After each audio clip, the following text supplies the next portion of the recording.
મહેસાણા જિલ્લામાં શિક્ષણ તંત્રમાં શિક્ષકોની બેજવાબદારી ભરી નીતિ આવી સામે. ઉત્કર્ષ વિદ્યાલયમાં શિક્ષક દ્વારા 5 વિદ્યાર્થીઓને માર મારવાનો મામલો સામે આવ્યો છે.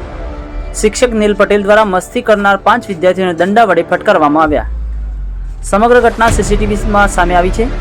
શિક્ષક નીલ પટેલ સામે વિદ્યાર્થીને માર મારવા બદલ ફરિયાદ પણ નોંધવામાં આવી છે. વર્ગખંડમાં જ વિદ્યાર્થીઓને એક પછી એક દંડા વડે માર મારતા શિક્ષકના સીસીટીવી આવ્યા સામે. વધુ સમાચાર અને અપડેટ્સ માટે જોતા રહો online TV news. Suresh Thakor અને ફારૂક મેમન સાથે.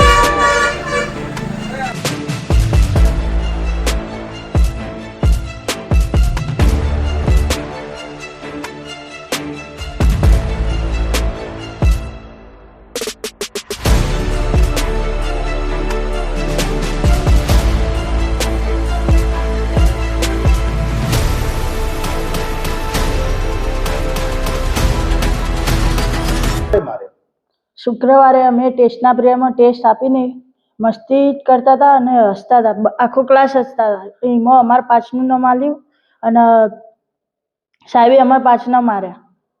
તે શું માર્યું તમને? લાકડી. એટલે કેવી રીતે માર માર્યો?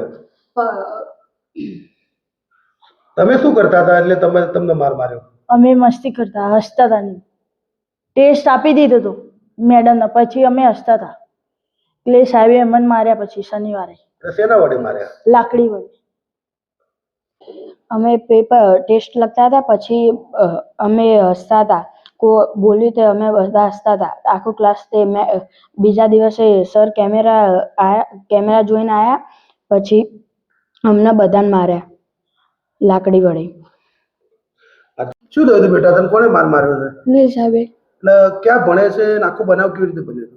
અમે ટેસ્ટ લખી રહ્યા, પછી અમને વાત છોકરો કંઈક બોલ્યો છે, તમે વાતો કરતા હતા, પછી હસવું આવ્યું. તેમાં બીજા દિવસે આવી ક્લાસમાં આવીને માર્યા કેમેરા ચેક કરી. એટલે શું કેટલો માર માર્યો અને શું થયું તું પછી? પછી ધોકાઈ માર્યો તો. કેટલા ધોકા માર્યા? 5. પછી તે શું કર્યું? ઘરે જઈને કહ્યું? હા. પછી એટલે તને બેસાતું નતું કે કોઈ પ્રોબ્લેમ થતો? આખી ઘટના શું બની ત્યાં? બેસાતું નહીં. ક્યાં માર્યો? પાછળના ભાગમાં. એટલે હવે તું શું ઈચ્છે છે? આમ આવા ટીચર્સે તારો કોઈ વાંક નતો છતાં માર્યો છે? શું આખું ઝઘડો કોઈ બીજાનો હતો અને તને માર્યો છે? ના, ઝઘડો કોઈનો નતો, પણ અમને આવીને મારવા જ માંડ્યા. તને કેમ માર્યો એકલાને? 5 જણ માર્યા. બધા હસતા હતા તો પણ અમે 5ને જ માર્યા. એમાં એક મેડમ આજે બોલાવી નહીં. માર્યા કોણે? નીલ સાહેબે. ગોવિંદજી પટેલ. ગોવિંદ સાહેબ, આ જે બનાવ બન્યો છે તમારી શાળામાં 5 વિદ્યાર્થીઓને માર મારવાની જે વાત છે, આ મામલે આપણે શું કાર્યવાહી કરી રહ્યા? એટલે સાહેબ આ બાબતમાં મને કાલે જાણ થઈ હતી છે, બરાબર, જે બાળકને મારે.